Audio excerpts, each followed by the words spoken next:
일본 경제에 대해서 자꾸 띄우기를 하는데 국민들한테는 큰 피해를 줘요. 아베노믹스 성공했다고 뭐 난리를 친 적이 있어요. 국내에서 일본 연평균 성장률이 몇 %인가 좀 확인하고 그 얘기 좀 했으면 좋겠어요. 1%가 안 돼요. 우리나라 가계부채에 대해서 제가 말씀드릴 게 너무 많아요. 가계부채 3,600. 왜 그런 통계 조작을 하냐고요.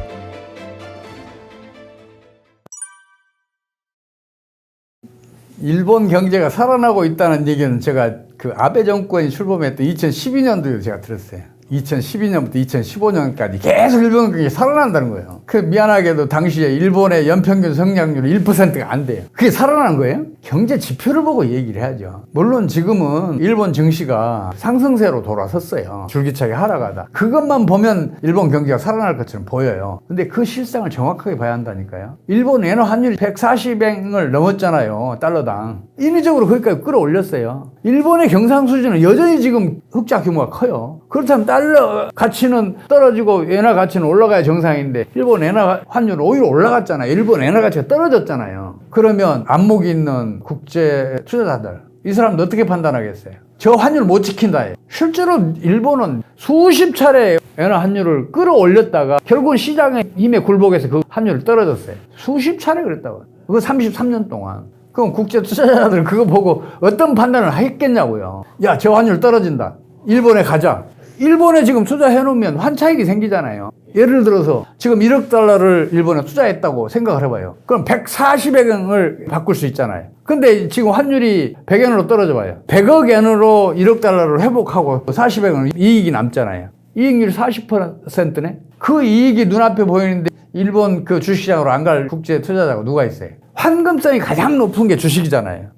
국제 자본들은 대부분적으로 일본 주식시장에 투자되고 있잖아요. 그게 뭘 의미하겠어요? 환율 떨어지면 다시 떠나겠다는 얘기 아니에요. 이익이 충분히, 환차익을 충분히 누리면 그 다음에는 바로 떠난단 말이에요. 그럼 일본 경제 어떻게 되겠어요? 주식시장 폭락해요. 과거에도 계속.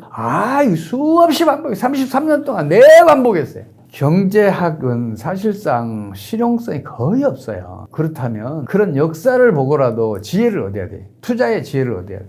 지금 우리나라도 그렇잖아요. 정권이 출범하면 2년 동안은 환율이 상승을 해요. 높은 수준을 유지해요. 근데 2년 후에는 이제 정권의 힘도 약해지고 정책 당국자의 정책의 힘도 약해져요. 시장의 힘이 우위에 가. 그러면 환율은 떨어져요. 이명박 정권, 박근혜 정권, 문재인 정권, 지금 윤석열 정권도 그렇게 갈 거예요. 그런 역사적인 사실이라도 좀 파악을 해가면서 금융시장에 투자에 나서야 돼요. 일본의 환율의 상승 그 원인이 일본 엔화 가치가 140엔 갈 수가 없어요. 시장의 힘에서는. 일본은 여전히 경상수지 흑자가 대규모니까 그만큼의 달러가 일본 외환시장에 추가로 공급됐다는 얘기 아니에요. 공급이 많아지면 당연히 이 달러 가치는 떨어지고 엔화 가치는 올라야죠. 근데 일본 정부가 자국 외환시장에서 외환을 계속해서 사들이고 있고 또 일부는 해외 유출을 시키는 정책을 펼치고 있잖아요. 공급 과잉을 공급 과소로 바꿔놓으니까 일본 엔화 가치가 떨어지는 거고 환율은 오르는 거죠. 일본 경제에는 지난 30여 년 동안에 연평균 성장률이 0.8%예요. 투자를 할 수가 없었어요. 그럼 기업의 경쟁력은 많이 떨어졌을 거 아니에요. 국가 경제의 경쟁력도 많이 떨어졌을 거 아니에요. 그러니까 일본 경제의 체력은 극단적으로 약화돼 있어요. 지금 일본 경제에 대해서 자꾸 띄우기를 하는데 국민들한테는 큰 피해를 줘요. 일본의 장기 경기 부진에 대해서는 수많은 학자들이 연구하고 분석하고 검토해서 보고서, 책, 논문 이거를 세상에 알렸어요. 그리고 일본 정부도 그에 따라서 경제 정책을 펼쳤어요. 대표적인 거 하나만 제가 말씀드리자면 세계적인 경영 전략가인 마이클 포터가 일본 경제학자 두 사람과 함께 쓴 책이 있어요. Can Japan Compete라는 책이 있어요. 우리나라 말로도 번역이 됐을 거예요. 그 책은 소위 말해서 지금까지 나온 모든 연구의 종합판이라고 볼 수 있어요. 이거는 이제 일본 정부가 의뢰해서 그걸 만들었어요. 일본 정부는 거기에서 분석한 내용, 그 대안, 이걸 충실히 실행을 했어요. 일본 경이 못 살아났잖아요. 분석이 잘못된 거예요. 그렇다면 이렇게 판단할 수밖에 없어요. 사고의 벽이 작용을 했다. 바람직하게 여겼던 것이 오히려 더 나쁜 결과를 냈다. 이렇게 판단할 수밖에 없어요. 지금 경제학계에는 물론이고 정책 당국들도 경상수지 흑자는 국가 경제에 바람직하다고 생각하고 있어요. 믿고 있어요. 근데 아니에요.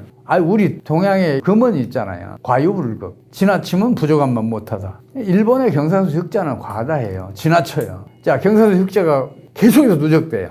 그럼 어떤 일이 벌어지겠어요? 일본 엔화 가치는 지속적으로 상승하는 압력을 받아요. 근데 외환 가치는 계속해서 떨어지는 압력을 받아요. 그러면 일본 엔화 환율은 떨어질 수밖에 없는 상황이에요. 근데 일본 엔화 환율이 떨어지면 수출 기업의 경영수지, 국제 경쟁력 계속 악화될 수밖에 없어요. 그렇게 판단한 일본은 환율을 공격적으로 방어해내요. 환율이 못 떨어지게 열심히 노력을 하는데 시장에 헤매서 계속 떨어지고 했지만 그래도 지금도 그 정책을 계속 펼쳐요. 그러니까 여전히 경상수지 흑자는 대규모예요. 그래서 일본은 경상수지 흑자를 즉각 해외로 유출시키는 해외 투자라는 미명하에 그 정책을 펼쳐요. 수출로 애써버려들인 경상수지 흑자를 즉각 해외로 유출시키면 어떤 일이 벌어져요? 당연히 내수는 위축되죠. 경기는 부진해질 수밖에 없죠. 일본의 초장기 경기 침체의 근본 원인은 경상수지 흑자의 과도함에 있단 말이에요. 그 뒤를 따라가는 나라들이 몇몇 있어요. 독일도 지금 그 경상수지 흑자가 굉장히 크잖아요. 근데 다른 유럽 나라의 연평균 성장률보다 더 낮아요. 중국도 경상수지 흑자를 해외로 유출시키는 정책을 펼친 뒤부터 경기가 급강하했어요. 그걸 왜 그 흑자가 내수에 활용되려면 그 외환이 국내에서 움직여야 될 거 아니에요. 그러면 외환에 공급과잉이 생기잖아요. 환율은 떨어지잖아요. 그러면 수출업체에 피해를 줄 거 아니에요. 그걸 우려하는 거지, 바보같이. 수출기업이 중요해요, 국가 경제가 더 중요해요.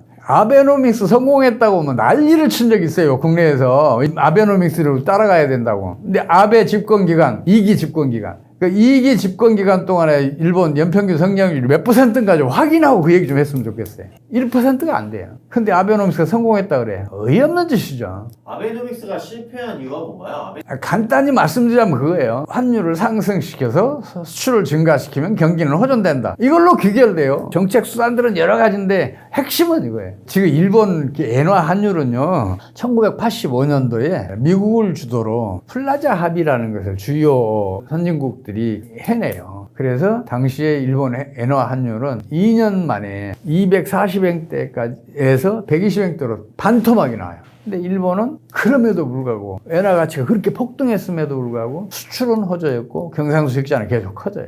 그 뒤로도 1980년대 말에 부동산 버블, 주식시장 버블이 꺼지면서 경기가 급강하고 금융위기가 심각하게 진행됐어도 환율은 계속 떨어져요. 그래서 94년 한때는 이게 74위까지 떨어져요. 240엔 4분의 1로 떨어진 거 아니에요. 근데도 수출은 호조예요. 그리고 경상수지 흑자는 계속 커졌어요. 그때 성공했잖아요. 그럼 그 정책을 따라야지 왜 그 수십 번 실패한 그 경제 정책을 반복하냐고. 이거는 일본 정치의 숙명일 거예요. 자민당의 뒷돈 되는 데가 어딘가 보면 금방 알 수 있잖아요. 수출 기업들의 목소리가 커요. 재벌들의 목소리가 커요. 국민을 생각하지 않고 재벌들 편만 들면 그런 꼴 난다고. 따로따로 말씀드릴게요. 이거는 이제 우리 구독자 여러분께서 스스로 판단해 보시기 바랍니다. 국가 부채가 과도하면 결국은 중앙은행 발권에 의존해야 되고, 그렇게 되면 초인플레이션이 일어나요. 초인플레이션이 일어나면 국민의 민심은 떠나요. 그래서 정권이 무너져요. 정권이 무너지는 것은 물론이고 나라가 망해요. 그래서 국가 부채에 대한 경각심은 아무리 커도 상관없어요. 그러나 국채가 시장에서 충분히 소화되고, 그리고 시장 이자율에 큰 영향을 끼치지 않으면 이게 경제난을 초래한 사례는 단 하나도 없어요. 일본이 이미 그렇게 증명을 했잖아요. 일본의 지금 부채, 국가 부채는 280%가 그래요, GDP에. 그런데도 불구하고 국가 부채 때문에 무슨 일 벌어졌어요? 안 벌어졌잖아요. 정부 망했어요? 안 벌어졌잖아요. 미국도 마찬가지예요. 미국 국채도. 우리나라 가계부채에 대해서 제가 말씀드릴 게 너무 많아요. 우리나라의 가계부채라는 이슈가 사회적으로 그리고 국가적으로 크게 부상한 거는 2002년이에요. 당시에 우리나라 가계부채의 GDP 비율은 40% 간 넘었어요. 그리고 이 40%는 OECD 국가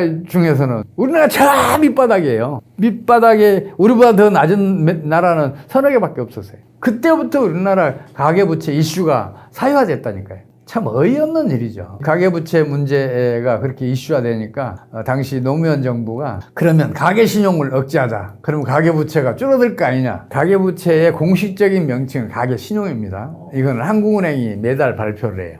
그래서 가계신용을 억제를 해요. 근데 이 가계신용은 통화의 역할을 해요. 통화의 역할을 하는 가계신용을 억제했으니 무슨 일이 벌어지겠어요?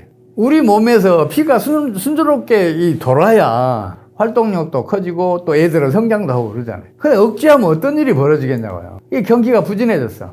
경기가 부진해지니까 축적되고 있던 국내 저축 이것들이 갈 데가 어디가 있어요? 부동산 투기가 광풍이 일어났어요. 2005년, 2006년, 2007년, 2004년부터 시작했지 사실은. 그러면 어떻게 되겠어요? 주택가격이 계속 오르니까 빚을 내서라도 집을 사야 할 거 아니에요. 가계부채 비율이 70%까지 가요. 노무현 정부 말기에. 이게 가계부채를 억제했던 정책이 가계부채를 더 키운 거예요. 우리 몸에 상처도 그렇잖아요. 자꾸 만지면 커져요. 그래서 지금 가장 심각한 문제는 가계부채가 국가적인 재난을 불러올 것처럼 주장하는 사람들이 통계를 자꾸 창조를 해요. 우리나라에서 1m 자는 미국에서 1m 자여야 돼요. 같은 기준이어야 한다고요. 공식적인 통계로 그 비교해야 돼요. 가계부채는 한국은행이 가계신용으로 발표를 해요. GDP도 한국은행이 발표를 해요. 그 이 두 개 단순히 계산하면 딱 가계부채 비율 나오잖아요. 그 가계부채 3,600조. 왜 그런 통계 조작을 하냐고요. 근데 가계부채 비율이 뭐 세계에서 우리나라가 최악이라고 얘기하는 사람들 계산식을 한번 봐봐요. 얼마나 복잡한지. 가계부채 이것도 포함시키고 저것도 포함시키고 이것도 포함시키고 다 포함시키고 있어요. GDP에 대해서도 이건 뭐 가처분 소득이라는 용어를 쓰면서 한국은행이 발표한 가처분 소득도 외면해요. 가처분 소득에다 이것도 집어넣고 저것도 집어넣고 이것도 빼고 그런 짓을 하고 있어요. 그게 통계 조작이 아니고 뭐예요? 각국이 공식적으로 발표하는 통계들은 IMF 통계 매뉴얼에 따른 거예요. 각국이 공식적으로 발표하는 그 지표 갖고 비교를 해야죠. 우리나라는 지금 지난해 말까지도 가계부채 비율이 80% 겨우 넘었어요. OECD 국가 중에서는 하위에 속한다고요. 우리나라 가계부채는 걱정할 일이 하나도 없어요. 오히려 가계부채 비율이 높은 나라일수록 소득 수준도 높고 경제도 안정적으로 성장하고 있어요. 심지어는 가계부채 비율이 우리나라보다 1.5배 이상 높은, 심지어는 145%에 이른 나라들도 소득 수준이 높아요. 경제는 안정적으로 성장해요. 그럼 그 원인이 어디에 있는가를 먼저 따져야 될 거 아니에요. 그건 간단해요. 은행은 기업에 1,000억 원을 한꺼번에 대출하는 것이 1억 원씩 1,000개 가게에 대출하는 것보다 훨씬 이익이에요. 관리 비용도 훨씬 싸잖아요. 한 사람으로 관리시킬 수 있으니까. 1,000개 가게를 관리하려면 직원이 몇 명이 필요해요. 또 그게 부실화됐을 때 법률적인 대응을 하는데도 기업의 대출이 훨씬 쉽잖아요. 딱 한 건으로 해결할 수 있으니까. 그래서 은행 등 금융기관은 신용이 좋은 기업에 충분히 대출을 해준 다음에 가계 대출을 하기 시작해요. 자, 그러면 자본 축적이 국가 경제에 바람직해요? 아니에요? 바람직하죠. 자본 축적이 많으면 많을수록 바람직한 거예요. 자본 축적이 많으면 가계대출로 늘어나는 거예요. 자본 축적이 부족하면 가계대출 이루어질 수가 없어요. 우리나라 같은 경우도 1990년대까지만 하더라도 보통 사람들은 은행 대출 꿈도 못 꿨어요. 기업 대출 다 해주고 나서도 가계 대출할 여력이 없었으니까. 세계적으로도 가계 부채 비율이 낮은 나라는 소득수준이 아주 낮거나 아니면 소득수준이 높더라도 경기가 장기 정체하는 나라들이에요.